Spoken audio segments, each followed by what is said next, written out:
éternel, nous nous agenouillons encore une fois devant toi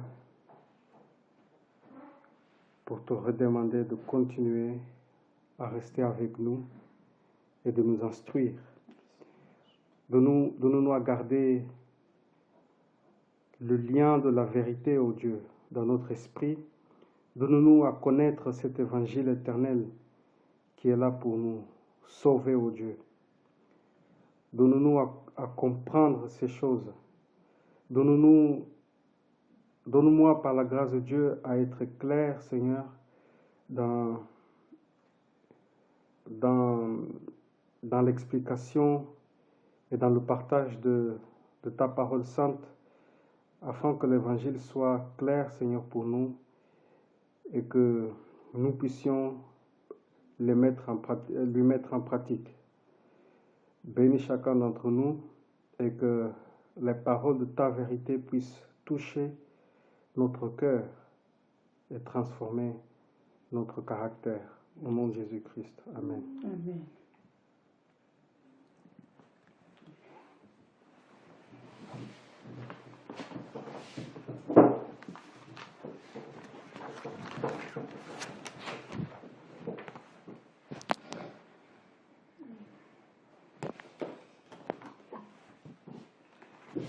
J'aimerais juste revenir un instant sur l'expérience de Paul. Nous allons dans Acte 26. Acte 26, la Bible nous dit dans le verset 6.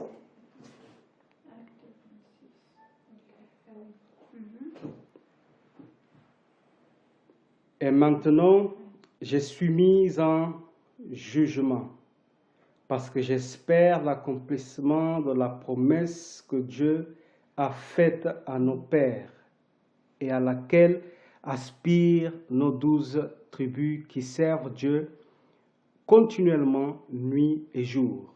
Donc, Paul est en train de vivre un moment de jugement. Et nous sommes dans une heure de jugement. Verset donc 7, on continue. C'est pour cette expérience, ô roi, que je suis accusé par des Juifs. Quoi? Vous semble-t-il incroyable que Dieu fait quoi? Ressuscite les morts. Nous parlons de la résurrection, du réveil dans un moment de jugement. C'est l'expérience que Paul est en train de faire. Verset 12. C'est dans ce but que je me rendis à Damas, avec l'autorisation et la permission des principaux sacrificateurs.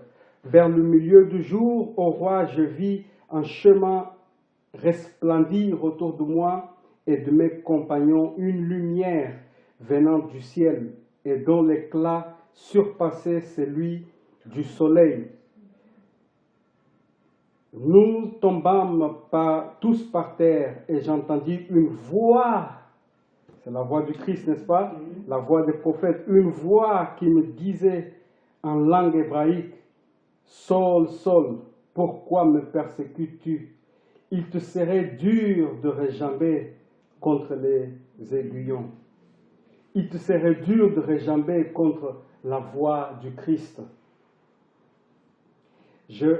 Je répondis, qui es-tu, Seigneur? Et le Seigneur dit, je suis Jésus que tu persécutes. Mais lève-toi et tiens-toi sur tes pieds, car je te suis apparu pour t'établir ministre et témoin des choses que tu as vues et de celles pour lesquelles je t'apparaîtrai. Merci. Je t'ai choisi du milieu de ce peuple et du milieu des païens vers qui je t'envoie, afin que tu leur ouvres les yeux pour qu'ils passent des ténèbres à la lumière et à la puissance de Satan à Dieu, pour qu'ils reçoivent par la foi en moi le pardon des péchés et l'héritage avec les sanctifiés. En conséquence, roi Agrippa, je n'ai point résisté à la vision céleste, à ceux de Damas d'abord, puis à Jérusalem, dans toute la Judée et chez les païens, j'ai prêché la repentance et la conversion à Dieu avec la pratique des œuvres dignes de repentance. Les Juifs sont à un moment donné venus vers Jean pour être baptisés. Il dit, race de vipères, qui vous a appris à fuir la colère à venir, montre d'abord fruit digne de la repentance, fruit basique du christianisme. Et quel est le fruit digne de la repentance ici? C'est qu'il allait à Jérusalem comme chez les païens. Ça, c'est un fruit digne de la repentance. Amen. Voilà pourquoi les Juifs se sont saisis de moi dans le temple, verset 21, et ont tâché de me faire périr. Ça montre quoi? Ça montre aussi que sont sous l'influence des ténèbres, dans la puissance de Satan. Et ils doivent venir à la lumière. Mais grâce au secours de Dieu, je subsiste à ce jour, rendant témoignage devant les petits et les grands, sans m'écarter en rien de ce que les prophètes et Moïse ont déclaré devoir arriver, savoir que le Christ souffrirait et que ressuscité le premier d'entre les morts, il annoncerait la lumière au peuple et aux nations. Si Christ est ressuscité, c'est pour le peuple et pour les païens. Amen. Si on rend confus cette vérité, on rend la résurrection de Jésus-Christ confus pareil. Parce que c'est intimement lié ces deux aspects-là. La vérité que Christ est ressuscité et que la lumière doit aller au peuple et aux païens. C'est la base de l'évangile. Comme il parlait ainsi pour sa justification, Festus dit à haute voix, « Tu es fou, Paul. Ton grand savoir te fait déraisonner. » « Je ne suis point fou, très excellent Festus, répliqua Paul. Ce sont au contraire des paroles de vérité et de bon sens que je prononce. Le roi est instruit de ces choses et je lui en parle librement, car je suis persuadé qu'il n'en ignore aucune, puisque ce n'est pas en cachette qu'elles se sont passées. Crois-tu aux prophètes, roi Agrippa? Je sais que tu y crois. Il a dit auparavant qu'il était ministre et témoin des choses qu'il a vues. Et ici, il dit, ce n'est pas en cachette qu'elles se sont passées. Ça veut dire qu'il était un ministre en public. Il faisait une évangélisation publique. Oui. Ce n'est pas seulement confiné en cachette. Ou parmi les siens. Aux yeux de tous. Oui, c'est aux yeux de tous. Je sais que tu y crois. Et Agrippa dit à Paul, tu vas bientôt me persuader de devenir chrétien. Paul répondit, que ce soit bientôt ou que ce soit plus tard, ou que ce soit tard, plaise à Dieu, que non seulement toi, mais encore tout toi qui est Agrippa, c'est un roi juif ou c'est un roi païen? C'est un étranger de la parole de Dieu. Donc, plaise à Dieu que non seulement toi, mais encore tous ceux qui m'écoutent aujourd'hui, si vous écoutez aujourd'hui, n'endurcissez pas vos cœurs. Vous deveniez tel que je suis à l'exception de ces liens. Paul ayant dit cela, le roi, le gouverneur Bérénice et tous ceux qui étaient assis avec eux se levèrent et en se retirant, ils se disaient les uns les autres, cet homme n'a rien fait que mérite la mort ou la prison. Et Agrippa dit à Festus, cet homme pouvait être relâché s'il n'eût pas appelé à César. Paul avait souhaité que le roi Bérénice et tous ceux qui lui écoutent, tous ceux qui écoutent la voix du Christ, la voix que Christ a mis dans sa bouche, qui devient comme lui. Amen, chrétien, avec les fruits dignes de la repentance. Nous allons poursuivre, mes amis, et ça, c'était juste pour mettre encore bien en contexte que la vérité présente et le réveil n'est pas confiné pour un seul peuple, c'est pour tous, que ce soit les adventistes comme ceux de dehors. La parole de Dieu est pour tout le monde, l'évangile éternel est pour tout le monde. Nous allons revenir dans Ézéchiel 37 et nous allons voir des choses intéressantes là. Nous allons reprendre le verset 4 parce que nous savons maintenant que Dieu va utiliser la vérité présente pour nous réveiller, car c'est dans un temps de jugement que nous sommes. Et notez maintenant comment, donc nous avons vu que cette vérité présente est une parole prophétique, n'est-ce pas? Parce que nous devons nous affermir dans la vérité présente et dans le processus du réveil, Dieu dit, prophétise, fils de l'homme. Et nous allons voir encore une fois, c'est par la parole prophétique que le peuple de Dieu connaît le réveil spirituel. Donc la vérité présente, c'est la parole prophétique qui va nous réveiller en fait. Dans le verset 4, on nous dit, il me dit, prophétise sur ces os et dis-leur, ossements desséchés, écoutez la parole de l'Éternel. Ainsi parle le Seigneur, l'Éternel à ses os. Voici, je vais faire entrer en vous un esprit, et vous quoi? Vivrez. Je vous donnerai de quoi?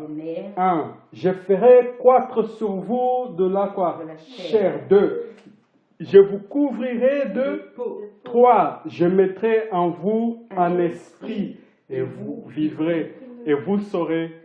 Ézéchiel 37, de 4 à 6. Donc, je vous couvrirai de peau, je mettrai en vous un esprit, et vous vivrez, et vous saurez que je suis l'Éternel. En combien d'étapes cet esprit est venu? Un message des 3. Des nerfs, la chair et la peau. Et la quatrième action, en fait, c'est l'esprit. 3 plus 1. La vérité présente affermit le reste. Soit affermi dans la vérité présente. La parole prophétique vient en 3 étapes. La vérité présente constitue de 3 étapes, comme la parole prophétique.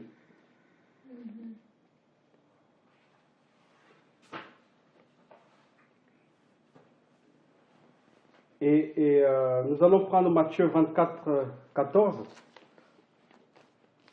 Parce que nous allons voir, avant d'aller plus loin, quand est-ce que la fin va venir de toutes choses? Quand est-ce que la fin du monde va arriver?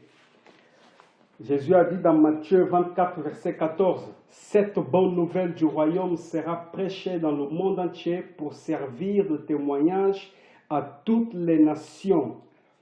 Alors viendra la fin. » Devons-nous hâter le retour du Christ? Donc il faut prêcher à toutes les nations. Sinon la fin viendra jamais. À quoi bon hâter si la chose principale pour que la fin arrive, on ne fait pas? Elle se fera quand même. Elle se fera quand même. Et il se fait déjà même. Que les pieds crient. C'est ça. Donc, ça le fait passer, nous qui ne participons pas. Malheureusement, mais ça se fera. Avec ou sans nous. C'est ça. Amen. Amen.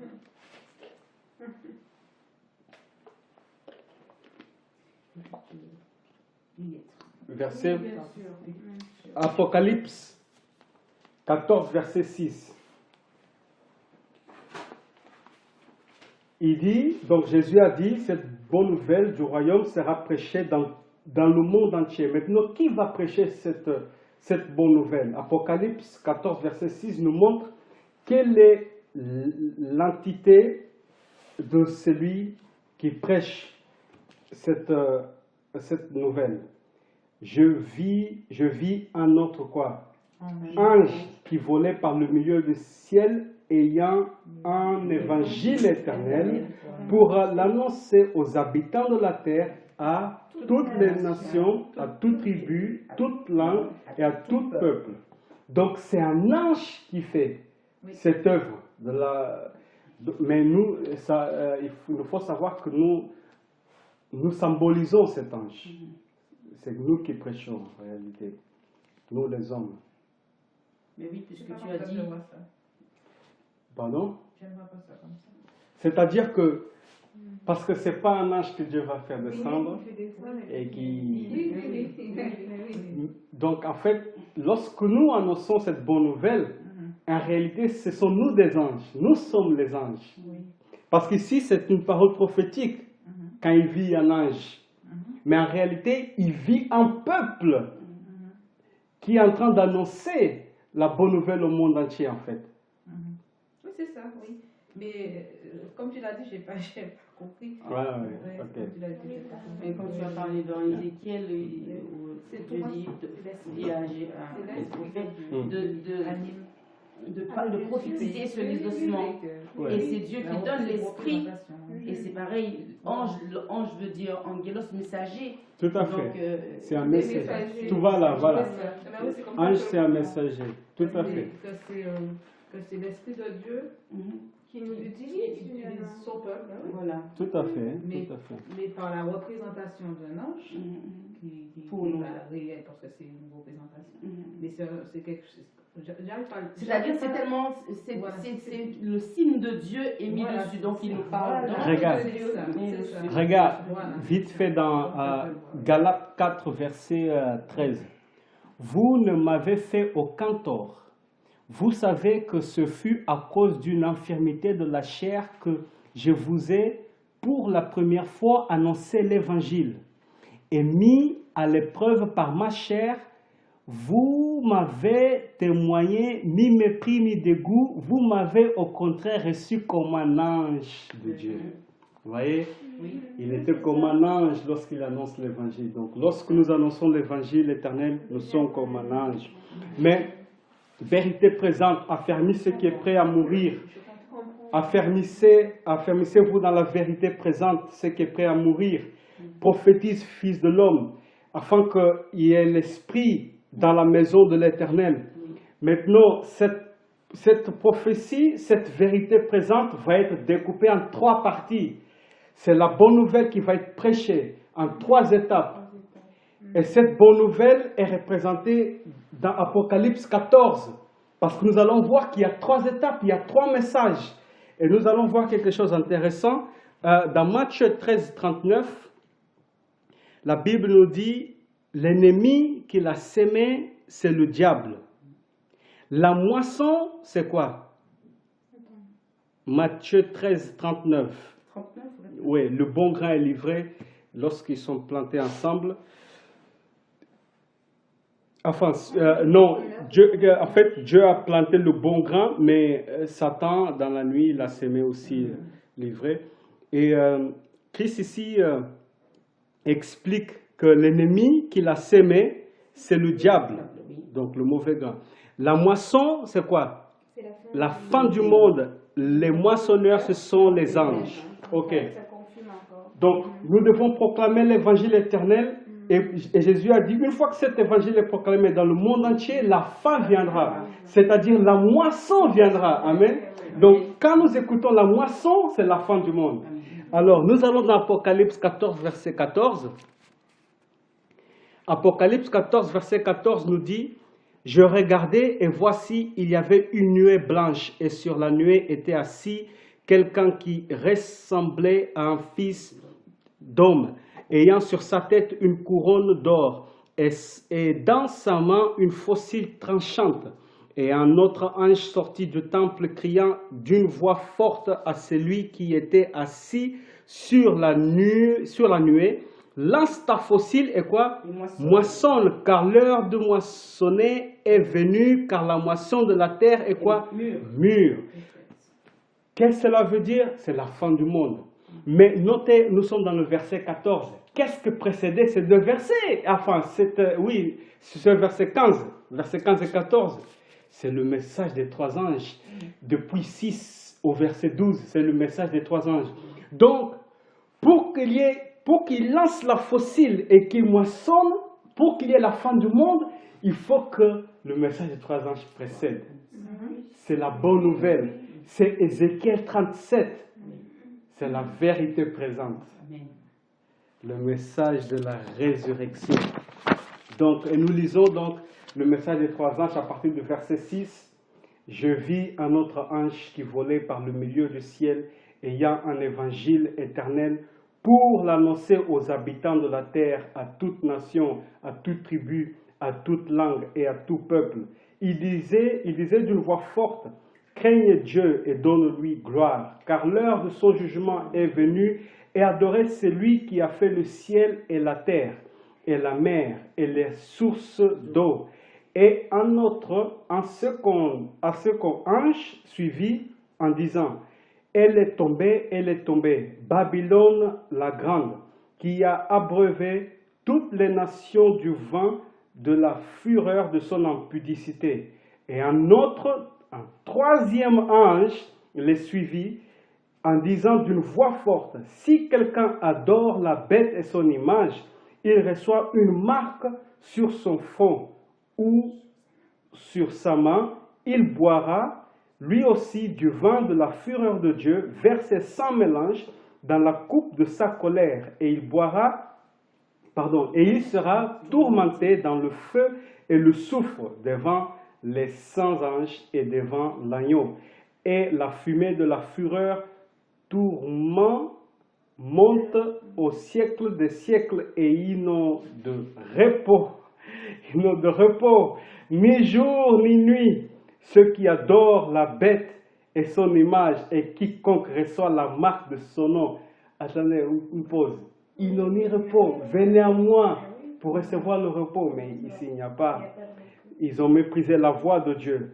Donc, ceux qui adorent la bête et son image, et quiconque reçoit la marque de son nom, c'est ici la persévérance des saints qui gardent les commandements de Dieu et la loi et la foi de Jésus. J'ai entendu du ciel une voix qui disait, écris, heureux dès à présent les morts qui meurent dans le Seigneur. Oui, dit l'Esprit, afin qu'ils se reposent de leurs travaux, car leurs œuvres les suivent. Amen. Voilà le message des 3 anges, avant la moisson, avant la fin du monde. Le message du réveil. Amen. Amen. Quel est son résultat? On va voir le verset 1. Le verset 1. Parce que la Bible, bien souvent, Dieu, il raconte la fin dès le commencement. Notez que le verset 1, en fait, c'est le résultat du message des 3 anges. Parce que c'est le message des 3 anges qui va produire les 144 000. Le verset 1 nous dit, « Je regardais et voici, l'agneau se tenait sur la montagne de Sion et avec lui 144 000 personnes qui avaient son nom et le nom de son Père écrit sur leur front. » Voilà les faits du message des 3 anges, les faits du réveil. Apocalypse 15, verset 2 nous dit aussi, « Je vis comme une mer de verre mêlée de feu, et ceux qui avaient vaincu, la bête et son image et le nombre de son nom, debout sur la mer de verre ayant des arcs de Dieu. » Voilà une raison très importante pourquoi Dieu veut nous réveiller dans l'heure du jugement. C'est pour nous garder de recevoir la marque de la bête, l'image de la bête et le nombre de son nom. Efforçons-nous, la servante du Seigneur nous dit, efforçons-nous avec toute la puissance que Dieu nous a donnée de faire partie des 144 000 et faisons tout notre possible pour aider notre prochain à aller au ciel. Comment nous efforcer en devenir chrétien, ayant de bon sens, devenir comme Paul, écouter la voix des prophètes, mettre en pratique ce que Christ a dit, ce que les prophètes ont dit, ont averti, annoncer, être comme un ange en annonçant l'évangile éternel en 3 étapes, le message des 3 anges. C'est comme ça que nous devons nous efforcer. Donc c'est pour cela aussi que nous sommes en train d'étudier à quoi consiste en détail ce message.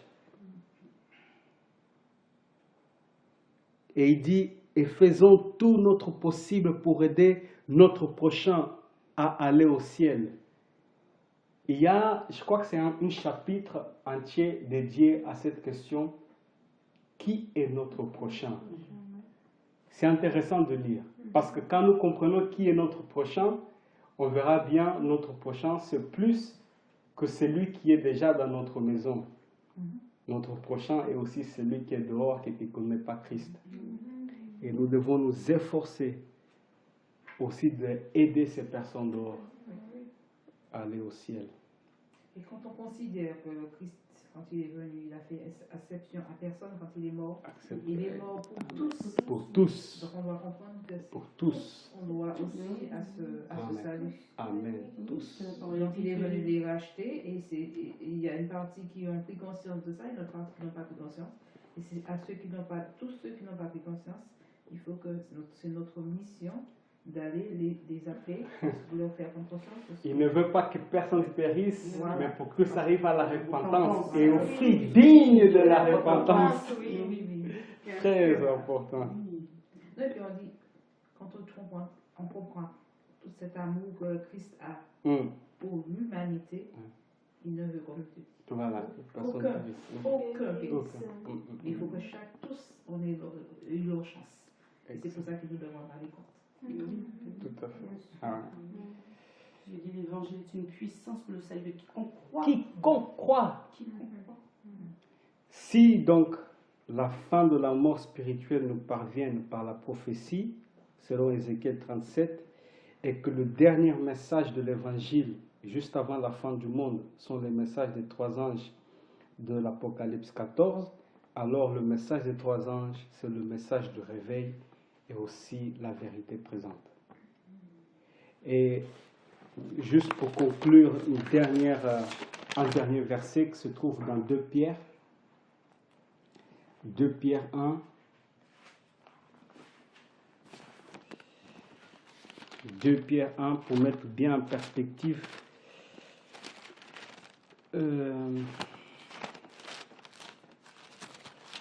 Verset 19.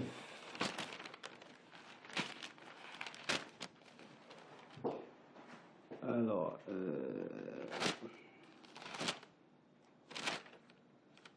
2 Pierre 1, verset.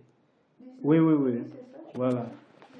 La Bible nous dit, et nous tenons pour d'autant plus certaine la parole prophétique à laquelle vous faites bien de prêter attention, comme à une lampe qui brille dans le lieu obscur, jusqu'à ce que le jour vienne apparaître et que l'étoile du matin se lève dans vos cœurs.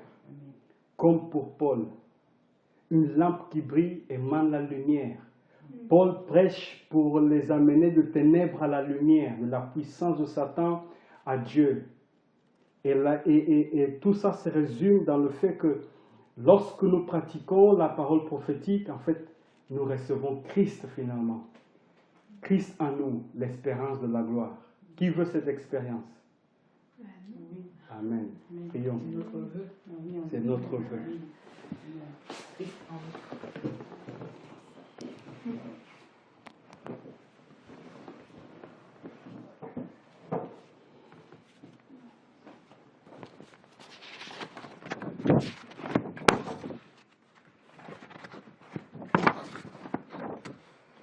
Père, notre Dieu, tu ne cesses de nous parler dans notre cœur que c'est Christ le seul remède. Mais tu nous montres aussi que toute chose vient par étapes. Et alors que nous sommes dans un temps de jugement, il nous faut considérer que, étant prêts à mourir, il nous faut affermir le reste dans la vérité présente, dans le message des 3 anges. Et tu souhaites, Seigneur, nous faire partie des 144 000. Les 144 000 qui ont le nom de Dieu sur leur front et de l'agneau. les 144 000 qui ont reçu l'étoile du matin. Ils ont su progresser de la parole théorique à la parole pratiquée. Amen, Seigneur. Ils ont su recevoir Christ. Nous voulons avoir la même expérience, oh Dieu. Donne-nous à devenir comme Christ, de même que les prophètes ont vécu une vie digne de la repentance. Au nom de Jésus-Christ. Amen. Amen. Amen.